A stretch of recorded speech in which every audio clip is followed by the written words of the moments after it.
Wisdom is more precious than rubies, and nothing you desire can compare with her. Proverbs 3:15. Have you ever been in a room where you said almost nothing, yet somehow became the most unforgettable person there, where your silence unsettled the loudest voices, and your presence shifted the entire energy without you having to explain yourself? If so, this message is for you. You're not just different, you're divinely equipped. You carry a kind of wisdom that doesn't shout, doesn't seek applause, and doesn't need validation, because the wisdom you hold is sacred.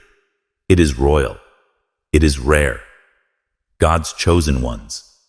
You carry the wisdom of Solomon, not borrowed wisdom, not recycled. Insight, but something ancient, something divine, something encoded deep into your soul. And here's the mystery that few understand. That level of wisdom comes with a cost. It isolates you. It intimidates others. It sets you apart even before you fully realize what you've been entrusted with. People may think you're quiet, but inside you're solving problems. 10 steps ahead. You notice everything. Body language, energy shifts the truth behind people's words, and you store it. You study it. You move like a master strategist, playing chess, while the world is still fumbling with checkers. Isn't it strange how your intelligence often becomes the very thing others try to silence or twist into something negative?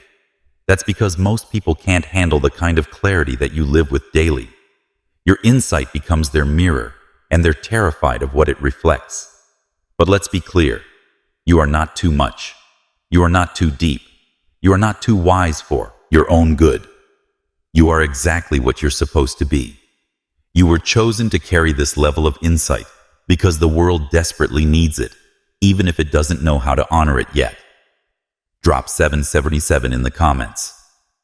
If you've ever felt like your mind was a thousand miles ahead, while others were still stuck on page 1. If your intelligence made you the outsider, if you've ever held back your truth to make others feel more comfortable in their confusion, and to those of you who've supported this message through, super thanks. I sincerely thank you. You're not just giving. You're building a sacred space where others like you can finally hear the truth about who they are. Your support is part of the divine blueprint, and I'm deeply grateful for it. You see, when Solomon asked God for wisdom, he didn't ask to impress people. He asked to lead with understanding.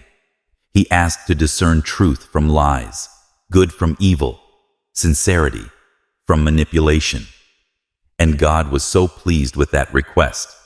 He not only gave Solomon what he asked for, he gave him everything else as well. Honor, wealth, peace, and power. What if I told you the same promise is wrapped around your mind too? Have you ever wondered why people are drawn to you and yet seem uneasy in your presence? Why, even without saying much, others either admire you or envy you? Could it be because your intelligence holds the kind of discernment that cannot be controlled, bought, or manipulated? Stay right here, because we're about to unfold why your intelligence isn't just an advantage. It's a divine weapon, one that cuts through deception, dismantles manipulation, and sees through the fog of the world's distractions. We're going deep into what it truly means to be a modern-day Solomon, walking among people who don't. It is time to stop downplaying that brilliance. It is time to sharpen it. Let's step into the revelation together. What you are about to hear next will explain why your life has always felt like a battle of the minds, and why in the end, you always walk away wiser and stronger. This is not just a message. It is a confirmation and a reminder that you were born with an invisible crown. You have been reading between the lines your entire life, while others are still sounding out the first word. This is a reminder that you were born with an invisible crown, the crown that you have been reading between the lines. Ahead, God's chosen ones you carry. Solomon's wisdom. Your intelligence leaves people speechless. Music. They believed they could outsmart you, not realizing you weren't playing their game at all. You were the one who laid down the rules. Every move they made was within the boundaries you quietly defined. Isn't it something how the ones who scheme the most forget to check who authored the battlefield? They didn't lose to a person. They lost to the mind. God himself has refined a mind shaped not by chance, but by calling. And now, every time your name crosses their memory, it's not just discomfort they feel. It's the sharp sting of having underestimated something sacred. They assumed your intelligence was mere coincidence. But how do you explain accuracy that repeats itself over and over? How do you label a person who never had to guess, because they were simply remembering what was already encoded in their spirit in the book of Proverbs? Solomon declares, "For the Lord gives wisdom, from his mouth come knowledge and understanding." Proverbs 2:6. That's what lives in you. You weren't learning randomly. You were awakening to what was already whispered over your life long ago. While they stumbled in noise, you moved in clarity. While they consulted the crowd, you consulted the Creator. Have you ever wondered why your silence rattles rooms louder than shouting? Why your pause feels like judgment to those hiding in falsehood? They misread your stillness for weakness. Yet you were calculating like a king during war, like Solomon standing before the two mothers fighting over one child. Your wisdom pierces through deceit. You don't react.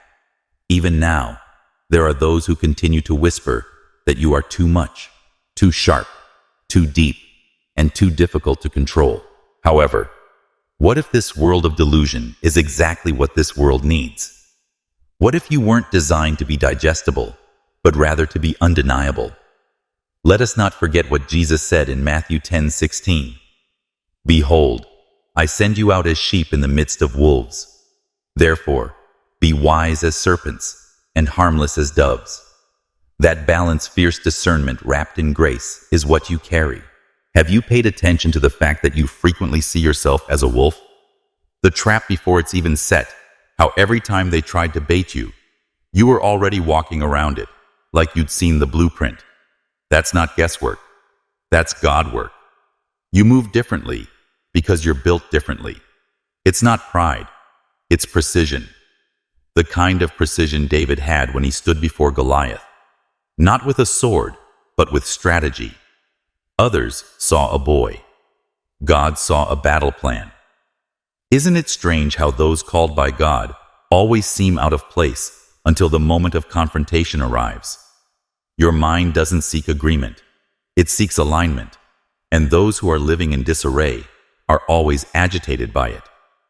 They try to discredit you, not because you are wrong, but because you are always accurate before they are ready to admit the truth. You didn't just survive their plans, you exposed them, and now they wear their discomfort like armor in the hopes of hiding from the light that you radiate. Why do people dislike mirrors? They didn't ask to look into them. Why does truth offend those who have built their comfort around lies? That is why your calling isn't to explain, but rather to illuminate. Stop shrinking just to fit rooms too dark to receive you. Isaiah 61 says, "Arise, shine, for your light has come, and the glory of the Lord rises upon you." That's not a suggestion. It's a command. Even figures in modern life, like Cardinal Robert Sarah, a voice of profound moral clarity in the church, once said, "The world no longer listens to God because it no longer believes in silence." Doesn't that feel familiar? Your silence carries a divine volume. It unsettles because it speaks truth without needing words. The universe, or rather God, didn't just assign you intelligence. He embedded divine sight within your being. And now, your presence exposes shadows. You don't just walk into rooms. You shift the spiritual temperature. And here's the part most overlook. When heaven chooses someone, it also surrounds them. You weren't merely protected.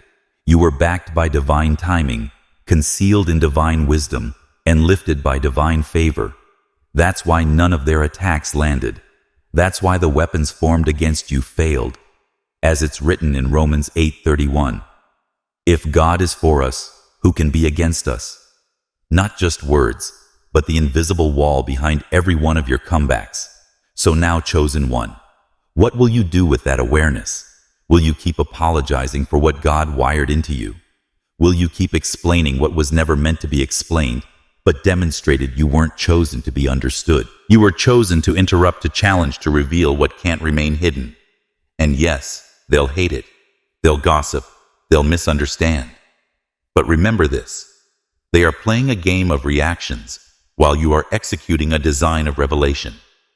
And the truth is, they were never even qualified to play, because while they were guessing the rules, you were the one who wrote them. They thought they had you trapped. They schemed. They whispered. They moved their pawns, believing they were closing in. But the truth they never imagined was this: the maze they were navigating. You designed it. Every twist they thought they discovered was a turn you placed with purpose. Every door they thought they slammed behind you was a gate you unlocked long ago. They didn't lose because you were lucky. They lost because they walked into a war where you already commanded the terrain, owned the atmosphere, and mastered the quiet space between their every move. While they mistook your stillness for hesitation, you were listening to the rhythm of their downfall. What if the silence they mocked was not confusion, but calculation? What if the pause they celebrated was simply the inhale before divine precision struck? This wasn't emotion. It was orchestration. They wanted to provoke you, manipulate you, draw a reaction. But you didn't respond with rage or panic. You responded with stillness.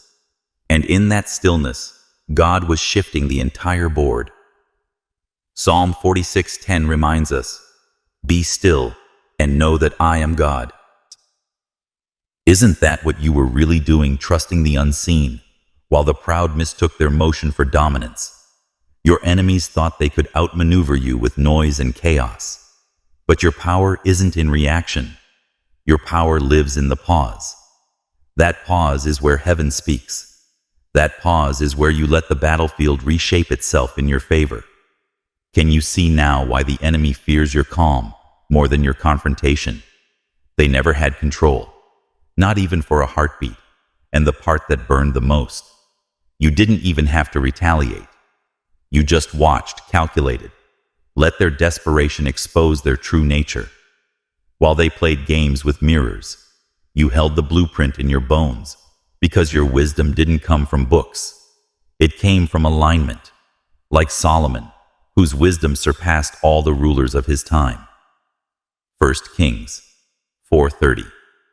You carry an intelligence no one can imitate. It's not learned, it's remembered. You don't chase influence. You attract clarity. You don't perform. You reveal. Look at how they judged you using their own flawed rulers. Who speaks the loudest, who moves the quickest, who throws the first punch. But they didn't know they were up against a mind that whispers when others shout, a mind that shifts worlds in silence. Let's consider a real-life example. Chess grandmaster Garry Kasparov once said, "Attackers may sometimes regret bad moves, but it is much worse to forever regret an opportunity you allowed to pass you by." You chosen one didn't waste your moves. You let them believe the illusion of victory, because you knew that collapse always comes to the ones who build on ego instead of understanding. They called your retreat weakness. But what if your silence was just the universe preparing your next elevation? What if the losses they mocked were simply redirections from God? Romans 8:28 says, "And we know that in all things, God works for the good of those who love him." Every betrayal was your syllabus. Every setback, a classroom. Every enemy, a teacher wearing their own destruction. Now let's talk about those so-called friends. The ones who smiled while secretly calculating your fall. The ones who studied your kindness like a blueprint for manipulation. They thought they understood you, but to understand you requires depth, and they were too shallow to even touch the surface. Isn't it ironic how people underestimate what they're incapable of perceiving? You're not simple. You are layered, encoded, unpredictable. You are divine strategy wrapped in human form. You are Solomon's fire relit in this generation. They couldn't read you because you weren't written in their language. You let them think they had a chance. That's the sting. They can't forget. You gave them space, not out of weakness, but because you were rising, not escaping. Because when you are chosen, even your stillness becomes warfare. Even your breath carries consequence. They were unable to defeat you because they did not understand you. And now, every time they see you rise through the storm that they created, they are forced to reckon with the system that they mocked. A divine system, a holy alignment, a force that does not play fair because it does not play at all. Have you ever felt the shift before it happened? That strange knowing in your gut, that internal alarm, that sounds even when nothing has been said. You're not going to be able to escape this situation. Paranoid. You're tuned. That's the whisper of the Spirit. That's discernment. Hebrews 5:14 describes mature believers as those who by constant use have trained themselves to distinguish good from evil. That's what lives inside you. They can't lie effectively in front of someone who hears between the lines, and that's what terrifies them. You don't respond to manipulation. You dissolve it just by seeing clearly. And now look at them scrambling, confused, watching you ascend quietly through the ashes of their betrayal. This is what happens when people play games with the chosen. They weren't just testing you. They were testing the eternal order, and the order does not fail. Let them misjudge your silence. Let them mistake your distance for defeat. They thought you weren't clapping back because you had nothing to say. But wisdom doesn't waste energy explaining itself to noise. Kings don't throw punches at jesters, and revelation doesn't perform for audiences that mock what they can't grasp. What they never expected was that the fire would sharpen you, that betrayal would stabilize you, that heartbreak would make you unbreakable. Because when you are chosen, pain isn't just suffering, it's programming.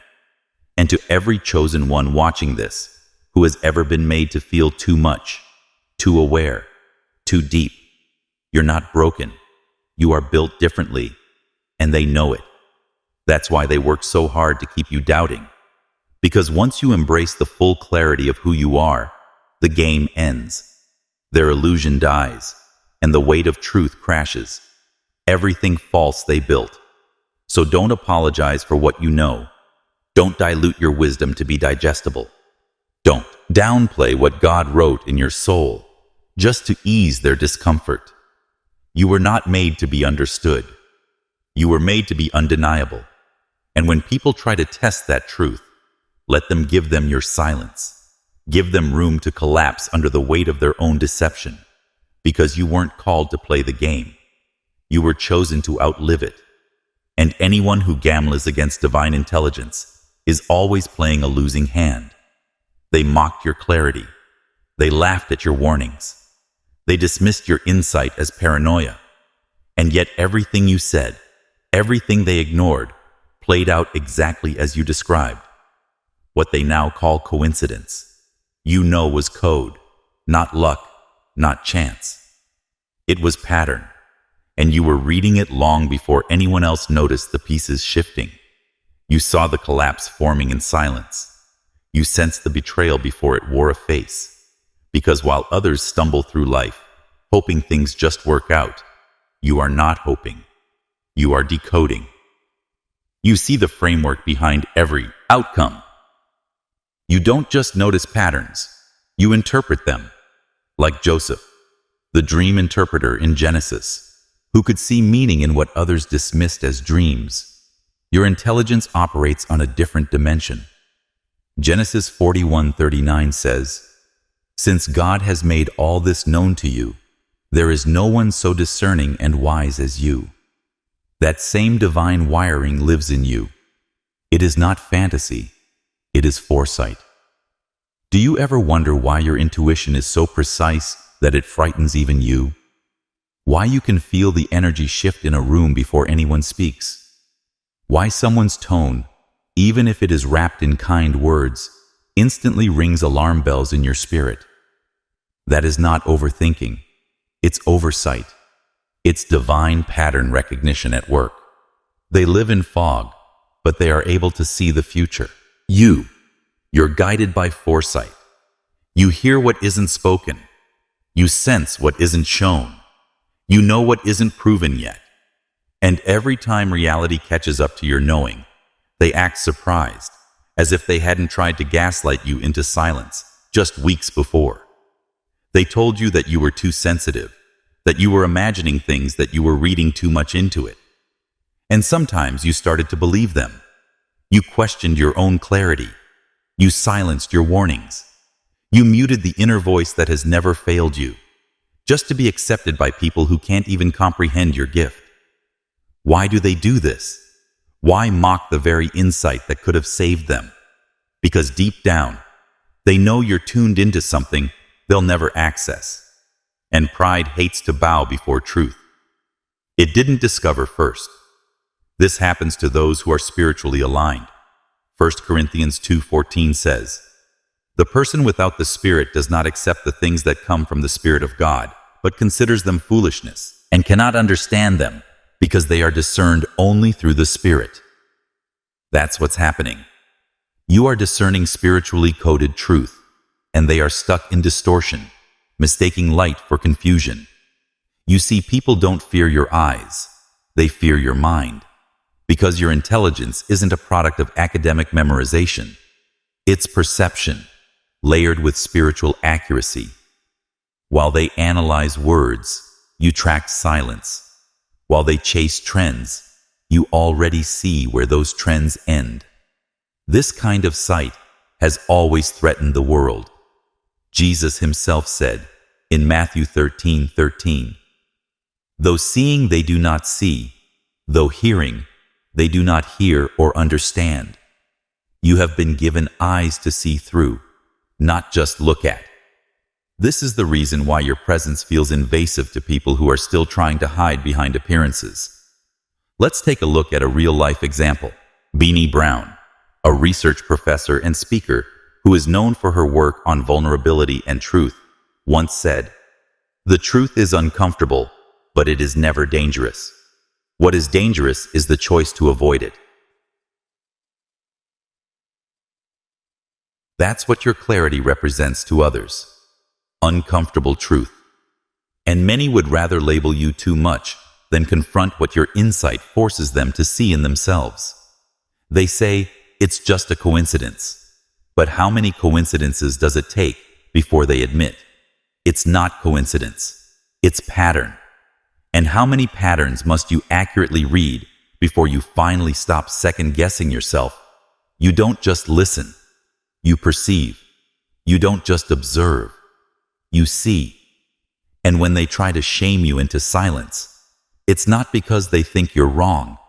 It's because they fear you might be right again, and they can't handle what that would expose. Let them talk.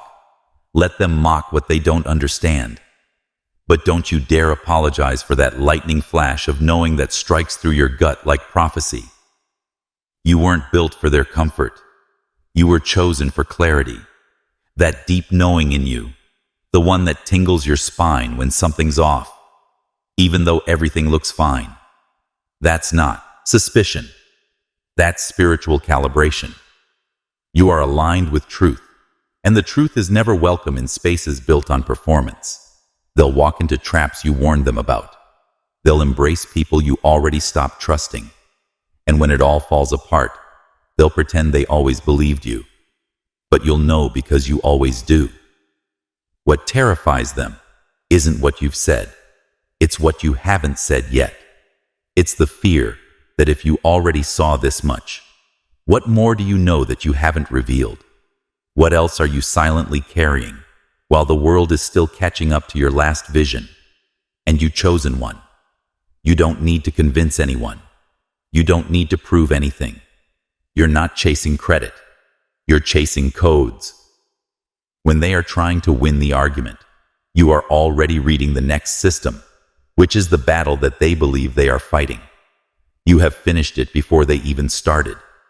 Don't betray your gift just to be accepted. Don't mute your clarity just because others are threatened by its sharpness. Remember this: you are not crazy. You are clear. You are not paranoid. You are prophetic. They call it coincidence. However, you, who are God's chosen, know better. You have been reading the map while they are stumbling over the terrain. When the dust settles, you will already be on to decipher the message. Next, reality. Because you weren't chosen to fit in, you were chosen to see. They assumed your silence was emptiness, unaware that it was intelligence taking aim while others rushed to be heard. You waited to be precise. You weren't quiet because you had nothing to say. You were quiet because you were loading something they'd never see coming. You didn't raise your voice to prove your power. You raised your silence, and in doing so, erased their illusion of control. Doesn't Scripture teach us that silence often carries more power than speech? In Ecclesiastes 3:7, Solomon writes, "A time to keep silence and a time to speak. You know the difference. And when your moment to speak arrives, your words don't just enter the room, they dismantle it. Because your stillness isn't passive. It's the coil before a strike, the calm before the truth drops like thunder. While they ramble to dominate the space, you remain still, not because you're retreating, but because you're collecting data. You observe their patterns. Listen as the lies stack one on top of another, until the weight of their false narrative collapses under its own arrogance. They didn't realize they were performing for someone who already knew how the act ends. You're not reacting because you don't need to. You're not impressed, not confused, not swayed. That's the kind of focus Jesus demonstrated when he stood silently before Pontius Pilate, who marveled that the Son of God answered him nothing. Matthew 27:14. That same silence, that unshaken composure, it unnerves those who thrive on noise. Why do you think they keep trying to get a reaction from you? Your silence isn't hesitation. It's compression. It's judgment, wrapped in poise. It's insight clothed in restraint. They shout, and you blink. They provoke, and you remain unmoved. And deep down, that's what shakes them. Because in a world trained to equate volume with victory, your refusal to speak becomes its own form of power. One, they can't manipulate. Renowned Holocaust survivor and psychologist Viktor Frankl once said, "Between stimulus and response, there is a space. In that space is our power to choose our response. You live in that space, and in that space, you build empires while others burn bridges."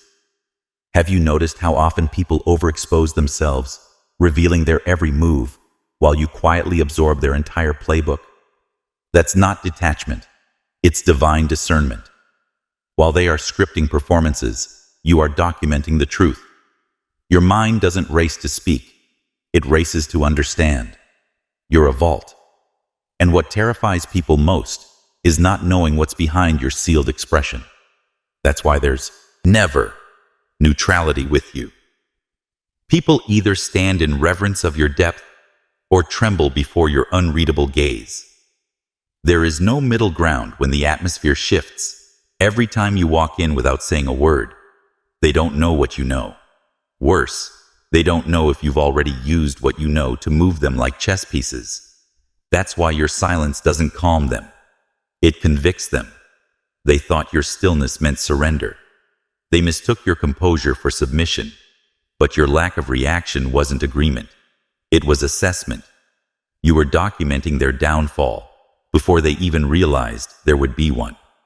And by the time they tried to regroup, you were already beyond reach. Proverbs 17:28 says, "Even a fool who, you don't fire words carelessly, you aim, and when you release it, it ends things. You don't clap back because you don't need to. You let the collapse of falsehood be your answer." That's how chosen ones fight, through timing, through truth, through stillness that speaks louder than the loudest voice. Now imagine the silence of someone whom God has actually anointed with wisdom. How dangerous must that be? That's you, a vessel of strategic silence, a weapon of invisible war. You don't fire words carelessly. You aim, and when you release it, it ends things. You don't clap back because you don't need to. You let the collapse of falsehood be your answer. Your calmness is a reflection of the chaos that they have not yet acknowledged. Your restraint is a reflection of their lack of discipline. Your peace is a mirror that they did not ask to look into, and they despise you for it. Not because you have caused them harm, but because you have exposed what they have never wanted to face. The world has taught people to fear silence, to panic in stillness, and to believe that words equal power. However, you have learned something that only the wise ever discover. Silence is not absence. Rather, it is alignment. It is the breath before the breakthrough.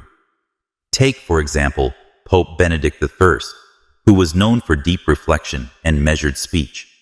He once said, "Silence is not merely an absence of sound.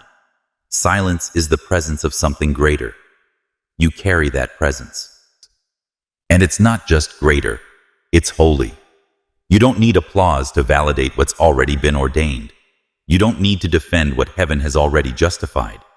The very energy shifts when you speak, not because you perform, but because you strike. And when you strike, illusions die. They feel it every time you walk into a room and say nothing, but command the atmosphere. Every time you listen more than you speak, and yet they know they've been disarmed. Every time your silence says what their longest speech never could. You were never idle. You were intentional. Let them talk. Let them spin. Let them shout into the void, hoping their noise will become substance. You stay grounded. Stay still. Keep watching. Because the longest listeners carry the sharpest swords. And when you move it, maybe we. Dante, it won't be a debate. It will be the burial of everything false. They tried to build around you. They thought you were just another participant in the system, a silent piece in a predictable puzzle. But what they never saw coming was this. You weren't just playing their game. You were redesigning the entire board beneath their feet. While they clung to instructions passed down through tradition and fear, you were quietly rewriting the very language of success. While they memorized rules designed to limit the imagination, you questioned why such rules ever existed. Have you ever noticed how people panic when someone stops asking for permission? That's what shakes them most. You didn't wait for a seat at their table. You built a new table in a room they didn't even know existed. They were taught there was only one formula, only one ladder, one structure. But then you arrived not to challenge them, but to reveal that the ladder was leaning against the wrong wall all along. They followed steps. You created space. They looked for open doors. You walked straight through the wall. They said couldn't be crossed, not with arrogance, but with divine alignment, not by defying systems, but by seeing through them. That's what chosen ones carry. A wisdom that transcends explanation. It isn't learned, it's embedded. In James 15, the scripture reminds us, "If any of you lacks wisdom, let him ask of God, and it will be given." You, however, didn't just ask. God gave you a portion that shocks the room. You don't move with hesitation. You move with vision. While others seek approval, you follow revelation. You don't need their blueprint when you're holding divine architecture. How could they ever understand that you're not just breaking the mold? You're revealing that the mold itself was always too small. Visionaries throughout history have faced the same resistance. Steve Jobs, the creative mind behind Apple, once said, "The people who are crazy enough to think they can change the world are the ones who do." That quote was about people like you. The difference is that your source of innovation is not ego. Rather, it is divine download. You are not rebelling for the sake of rebelling. Rather, you are simply moving according to a kingdom design that they are unable to decode. What most unnerves them is the fact that you win without following the steps. You succeed without their checklist. You open paths that they were taught do not exist. Why do they accuse you of cheating the system? Not because you broke the rules. Rather, you rendered their limitations obsolete. They despise it not because you are wrong, but because you proved their limitations. Version of reality was too small to hold truth. And here's what many won't admit. Their dependence on the system makes them feel safe, but your independence exposes the system's weakness. They're terrified, not of what you've done, but of what your existence reveals. That the structure wasn't sacred. It was just safe. That their obedience to it wasn't wisdom. It was fear. You don't color inside the lines because you know the lines were drawn by those too afraid to expand. While they chase after approval through titles and systems, you chase after impact through clarity and freedom. They inquire, "Why don't you behave in the same manner as we do?" And deep down, they already know the answer. It's because you weren't made to follow. You were called to reconstruct. And yes, there were seasons you doubted yourself. You wondered if maybe the crowd was right. Maybe blending in would be easier. Maybe the silence in your soul meant you were lost. But every time the Spirit reminded you, you were never meant to fit inside what was built for containment. You were born to create what liberates. Like Noah building an ark when there was no rain in sight. You were called to obey something no one else could see. Can you imagine the confusion of the people watching him? And yet it was Noah's obedience to unseen wisdom that preserved the future. Genesis 6:22. That's what you carry. Vision before validation. Revelation before results. You've always made people uncomfortable, not because you're cruel, but because your existence breaks their illusions. And when they tried to challenge you with logic rooted in fear, you answered with silence, backed by truth. You didn't climb their ladder. You built your own. And worse, at least to them, you climbed it sideways, as if gravity itself answered to you. They ask how you did it.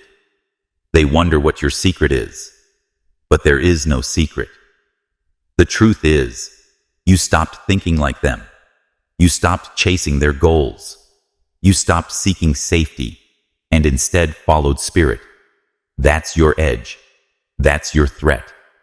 And now they want to tame you, label you, explain you, because anything they can't control, they feel compelled to reduce.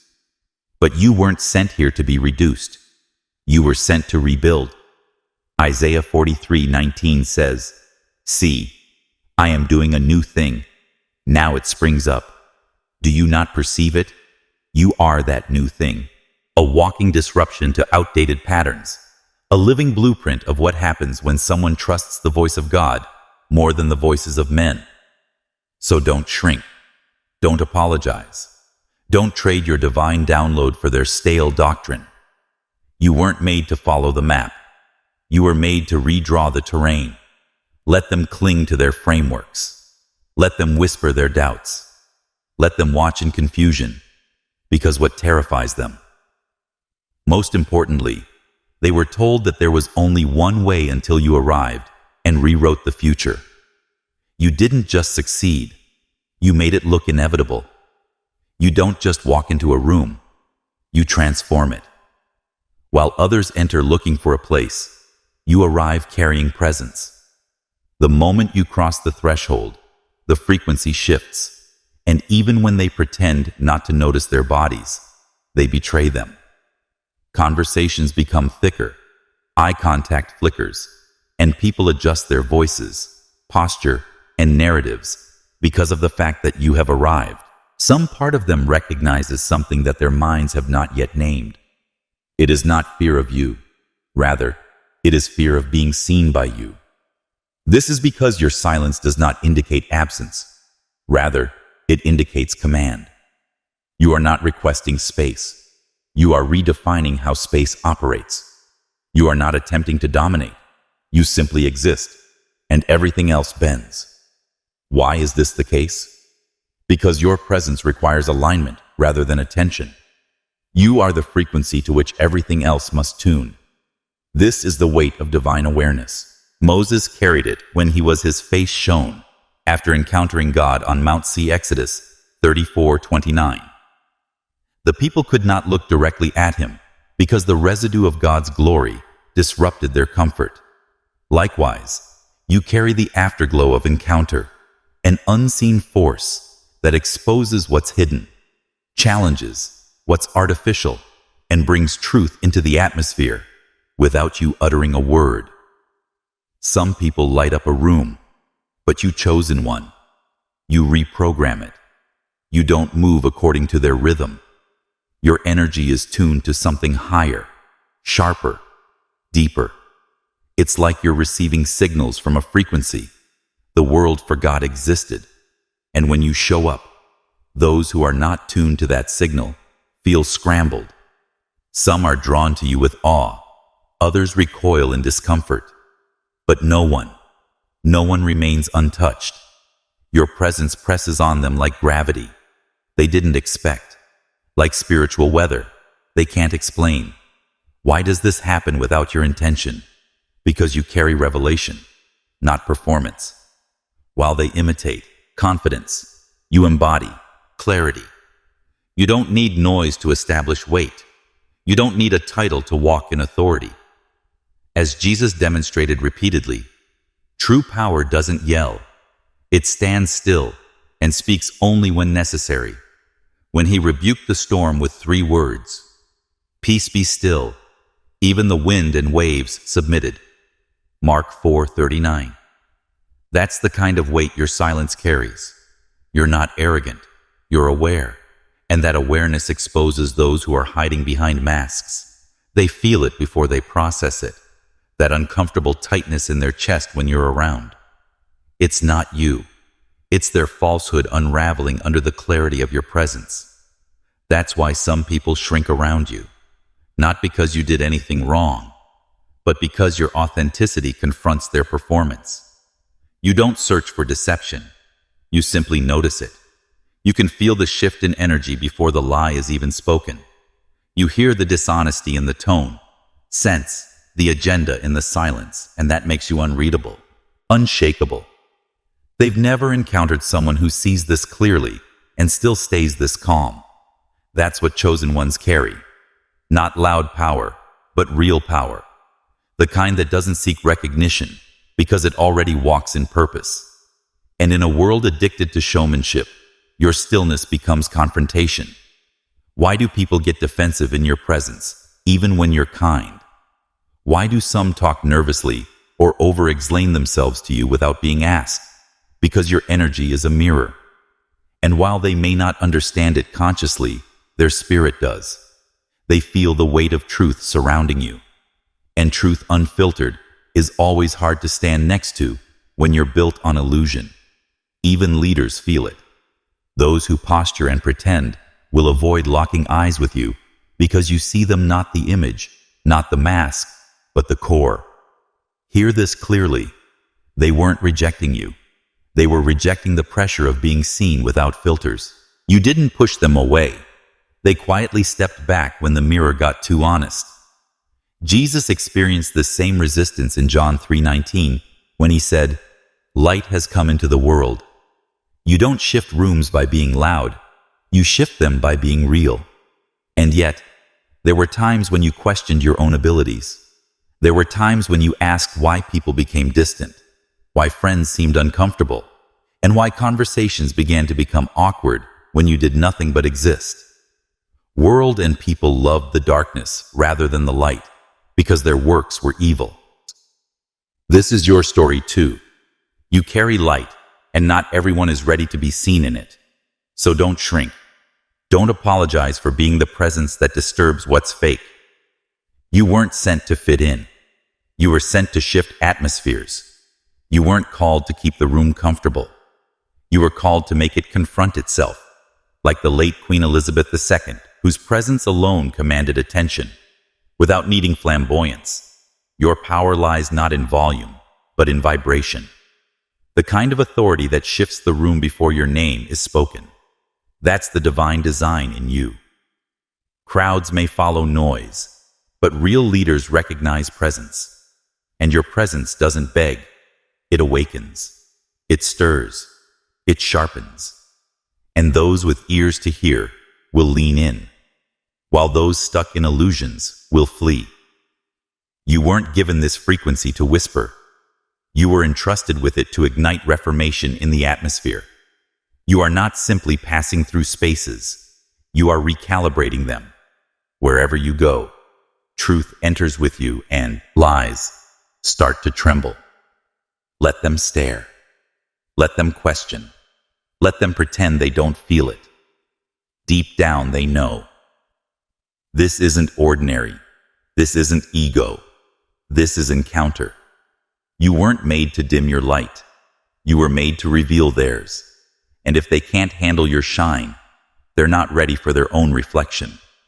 They wore a mask, but you weren't fooled. While others were captivated by their polished surface, you saw straight through to the schematics beneath the wiring of their soul, the motives beneath the smile. They thought they were putting on a show. What they didn't realize is that you weren't watching the actor. You were reading the script. You weren't studying their face. You were tuned into the frequency of their spirit. A deceiver fears many things, but none more than standing in front of someone who doesn't require proof to perceive. Someone who doesn't need receipts or recordings, just silence and presence. That's what you carry. The power to unravel performance without confrontation. Can you sense how often your discernment unsettled the most practiced manipulators? They wrapped their words in honey and charm, rehearsed kindness down to the blink, thinking you'd join the chorus of applause like everyone else. But instead of clapping you, listened for what wasn't said. Isn't it fascinating how even before they spoke, you sensed it? That slight delay in their response. The forced inflection. The energy of their presence split apart from their presentation. Others saw friendliness. You saw fragmentation. Others heard flattery. You felt friction. And you didn't need them to slip up to catch them. You just needed to be in the room. It wasn't suspicion. It was spiritual technology. You've been equipped to read under the surface. God didn't give you this gift to be nice. He provided it to protect and position you. In Hebrews 4:12, Scripture reads, "For the word of God is alive and active. It judges the thoughts and attitudes of the heart." That's the level of insight you carry, not just into people's words, but into the heart behind them. They didn't realize your intelligence wasn't logical. It was prophetic. Even someone like Beanie Brown, a renowned research professor and storyteller, once said, "People can only meet you as deeply as they've met the individual themselves." And that explains it, doesn't it? They hadn't met themselves in truth, so they couldn't meet you at all. Your very presence was a mirror that they didn't want to look into. That's why they feared you. Not because you accused them, but because you didn't react. You just observed. You didn't attack their lies, but you didn't participate in them either. That quiet refusal that unnerved them more than any confrontation could ever do. You didn't laugh when everyone else did. You didn't echo their charm. You didn't reward the performance. You didn't expose them with drama, but they walked away feeling seen. And for someone who lives in the shadows, your presence was a mirror that they didn't want to look into. You did notice it, not because you were trying to, but because you were wired to detect what others are trained to ignore.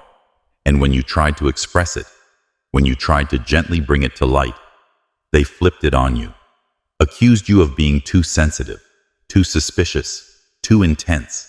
And for a moment, they told you that you were paranoid. They not only feared being found out, but they also feared being known. They feared that you would notice the parts of themselves that they have buried for years. The pain that lies behind the persona, the fear wrapped in pride, and the contradiction between their words and their walk. They feared that you would notice the parts of themselves that they had buried for years. You questioned yourself. Have you ever stopped to think about how many times you have gaslighted your own instincts in order to maintain peace? How often have you dulled your discernment in order to avoid disrupting the comfort of those who are hiding behind performance? However, deep down, you have never forgotten what your spirit already knew. You don't guess. You discern. You don't imagine. You intercept. What you feel isn't fantasy.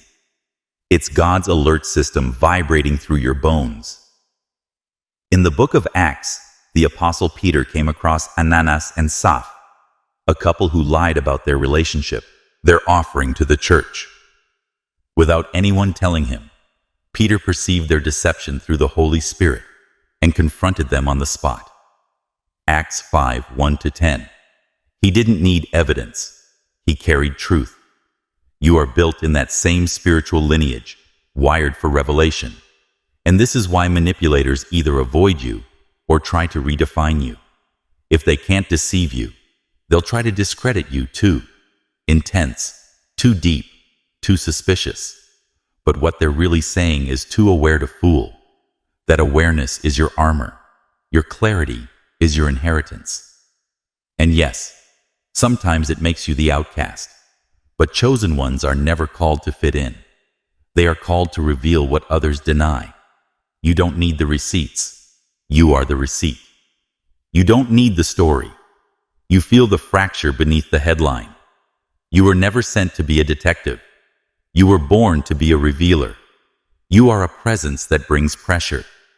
You carry truth in your stillness. That's why the mask couldn't survive around you. And now what they feared has already happened. You didn't destroy them. You let them destroy themselves. You didn't argue.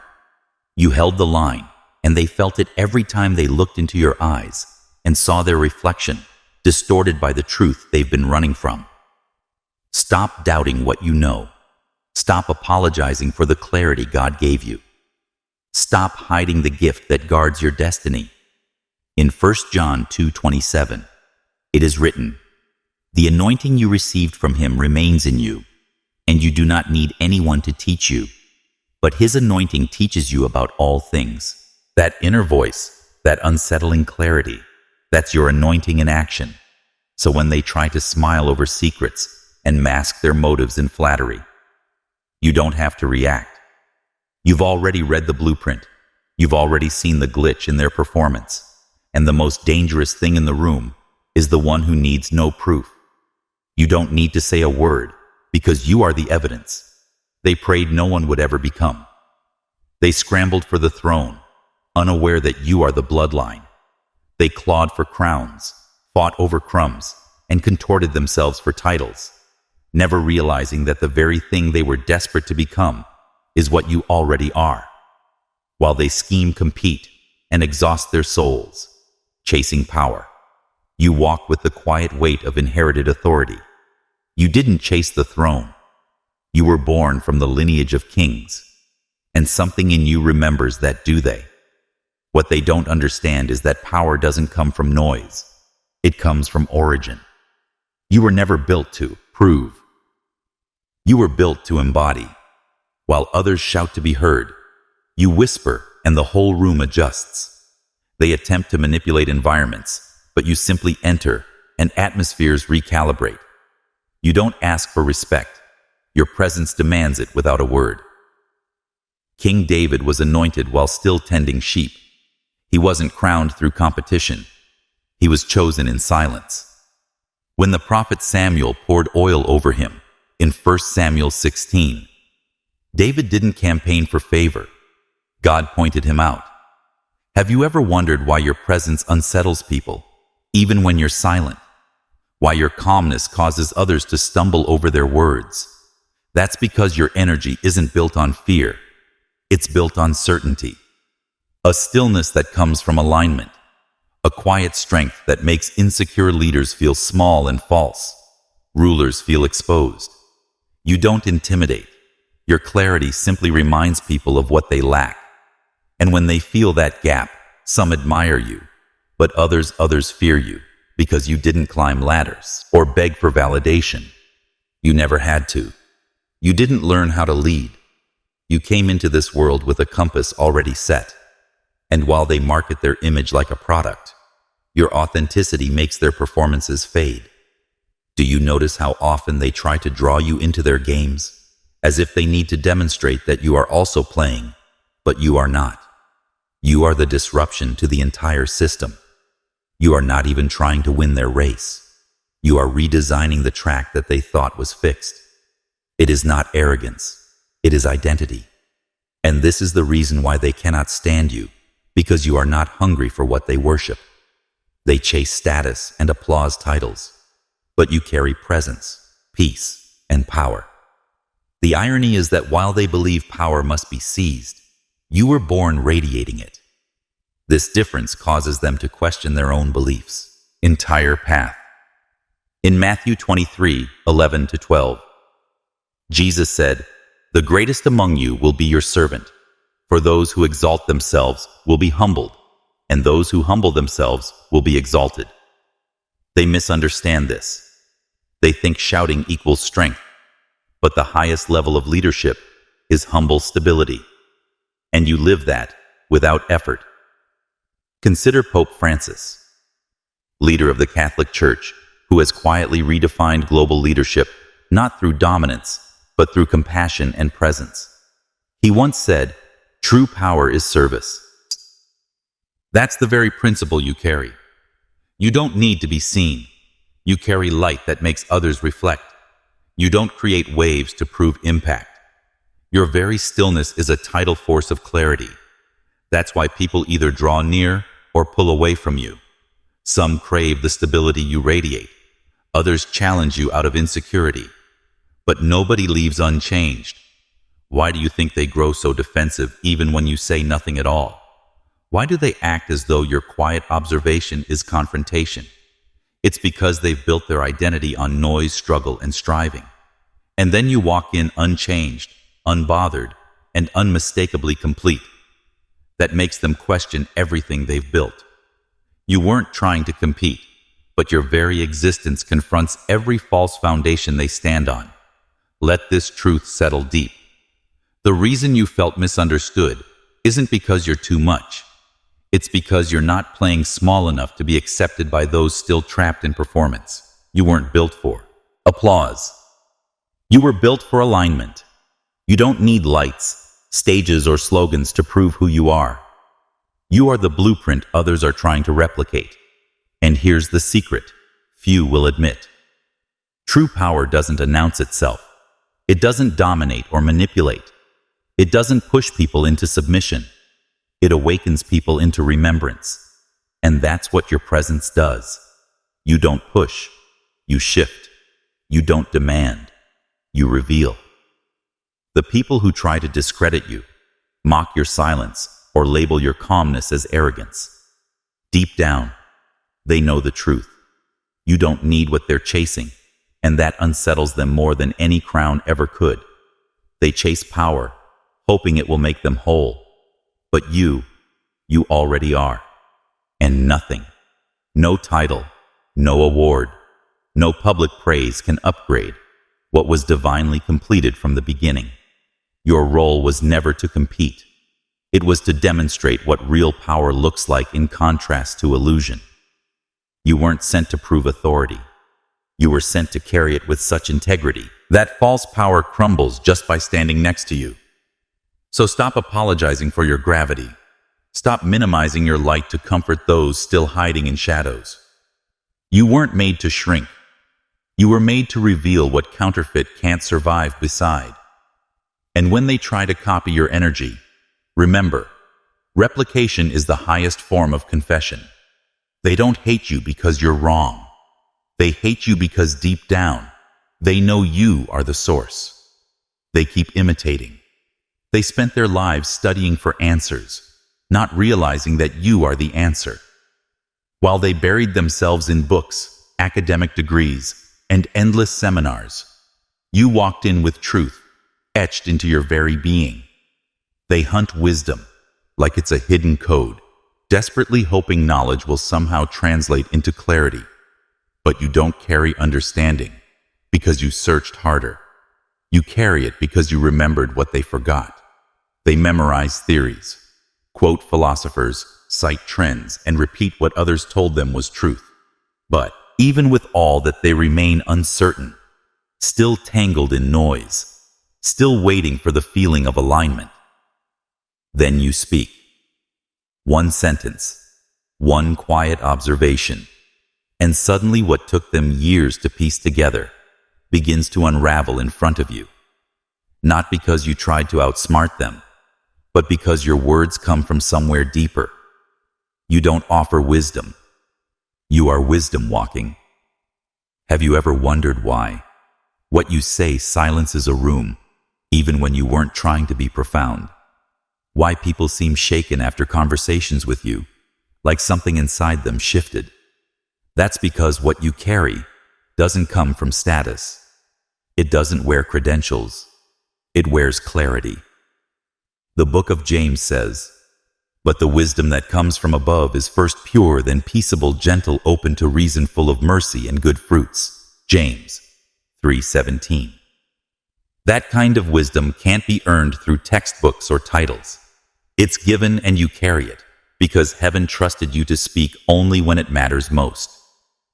They spend years perfecting how to sound wise, but you don't need to sound like anything. You speak when it's time. And when you do, there's no fluff, no ego, no agenda, just truth. Truth that humbles the room. Truth that slices through intellectual pretense and lands where it hurts in the soul. That's what makes them nervous. Because you don't just bring information, you bring revelation. And revelation does what facts never can. It convicts, it awakens, it dismantles illusions. You don't enter rooms looking to correct people. But when you arrive, falsehood starts to tremble anyway. People sense that your presence alone is a recalibration. They don't come to you for noise. They come when they need the silence of real direction. You are not a source of data. You are a compass, a reference point, a living reminder of what truth feels like. That's why they remember your words even after you leave. They might not acknowledge it out loud, but your insight echoes in their minds long after the moment has passed. And it's not because your voice is louder, it's because your spirit carries weight. Have you noticed how some people seem to avoid you after you speak truth, while others draw closer, as if you gave them oxygen? That's the difference between being smart and being chosen. Smartness entertains. Chosen. Insight awakens. And awakening always stirs discomfort before it brings peace. The prophet Daniel stood in Babylon as a foreigner, yet his wisdom far exceeded the king's magicians and scholars. Why? Because he didn't rely on Babylon's knowledge. He drew from God. The scripture says, "In every matter of wisdom and understanding about which the king questioned them, he found them 10 times better than all." Daniel 1:20. That's what you carry. You don't just interpret facts, you unlock mysteries. People have tried to replicate your depth. They mimic your words. They mirror your phrases. But what they can't replicate is the source, because what you speak isn't rehearsed. It's remembered. You were born with a knowing. Most people spend lifetimes trying to develop. You didn't study it. It was coded into your spirit. And yet, even with all this, you've doubted it. You've toned yourself down. You've stayed quiet in rooms where you felt too much, but you weren't too much. You were too awake for those still clinging to shallow waters. Don't shrink your frequency just because others have never tuned into this channel before. You weren't chosen to echo the noise. You were chosen to disrupt it. Steve Jobs, the revolutionary creator behind Apple, once said, "Don't let the noise of others' opinions drown out your own inner voice." That voice you hear, that clarity others try to question, that's your calling speaking. That's your anointing operating. You aren't here to impress. You're here to recalibrate minds and spirits. And while not everyone will welcome that, no one will forget it. Because when real wisdom enters the room, it doesn't compete, it converts. It doesn't raise its voice. It raises the standard. That's you. So stop doubting how your mind works. Stop filtering your thoughts to fit shallow conversations. The people who need depth will recognize it in your silence before you even speak. You aren't just wise. You are the frequency of wisdom. Your voice resonates at the level of truth, and only those ready to wake up will hear it. They look for experts, but what they need is someone like you. Someone who doesn't need applause to speak. Someone who doesn't need a title to carry authority. Someone who simply knows. And that's why they test you. They challenge you. They try to shake you. Not because they believe you're wrong, but because deep down, they suspect you're right. And that truth, it scares them. Wisdom doesn't argue. It doesn't perform. It doesn't defend itself. It stands still, and the world shifts around it. And that is exactly what you do. Now that you've heard these words, and something in your soul responded with a silent, yes, let it settle. Let it breathe inside you. Let it rise. Because this was never just a message. It was a mirror reflecting the truth you've carried all along. You weren't just called. You were crafted, designed in secret, built in silence, shaped by the hand of God, for a mission that couldn't be rushed, a wisdom that couldn't be taught, a power that couldn't be faked. You are not a coincidence. You are a construct of divine intention. Every fiber of your being was formed with precision. Your insight, your stillness, your ability to see what others miss. It's not a learned skill. It's a spiritual inheritance. While the world studied systems, you were being refined by seasons. While others memorized words, you were absorbing the weight of what can't be spoken. You don't walk with ego. You walk with evidence. The evidence of having been marked, preserved, and chosen. This world was never meant to understand you. That was never the goal. You weren't built to be understood. You were built to reveal. And when you do, when you speak, when you simply exist in your frequency, everything false begins to tremble. It's time now. Time to stop second-guessing your depth. Time to stop shrinking, so others feel comfortable in your presence. Time to stop translating your spirit into a language they prefer. You were never meant to explain. You were meant to embody. Have you noticed how people watch you quietly? How they imitate your words, your energy, your thoughts, but still can't replicate your essence? That's because you're not operating from intellect. You're moving from divine remembrance. There is something ancient in you, something eternal, something that doesn't shout to be noticed. It just is. This is your confirmation. That voice you've been hearing, it's real. That heaviness you've been carrying, its purpose. That discomfort in rooms where everyone else seems fine. That's your alignment, rejecting the counterfeit. You're not broken. You're discerning. You're not too much. You're exactly what the world is terrified of. Awakened. And now you must walk in it. Not partially. Not occasionally, fully. Because when you rise, you don't just rise for yourself. You rise for every soul who's been waiting for someone like you to remind them who they are. If this message struck something deep in your spirit, if it felt less like something you heard and more like something you remembered, then don't stay silent. Let the world know that the chosen ones are not sleeping anymore. Like this video. Subscribe. If you're ready to walk boldly in your divine frequency, and drop 77 in the comments to declare, not just to others, but to yourself, I am walking in chosen alignment.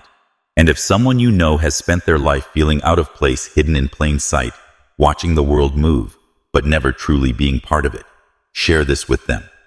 They might just be one of us, a chosen one, unawakened, waiting for the moment that changes everything. Let this be that moment.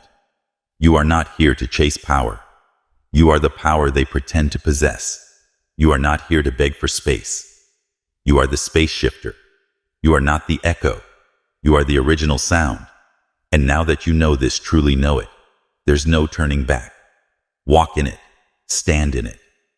It is time to speak from it. And you should keep in mind that you do not require permission to shine when God has already chosen you to illuminate. The period of hiding is over. The awakening has begun, and you were born ready.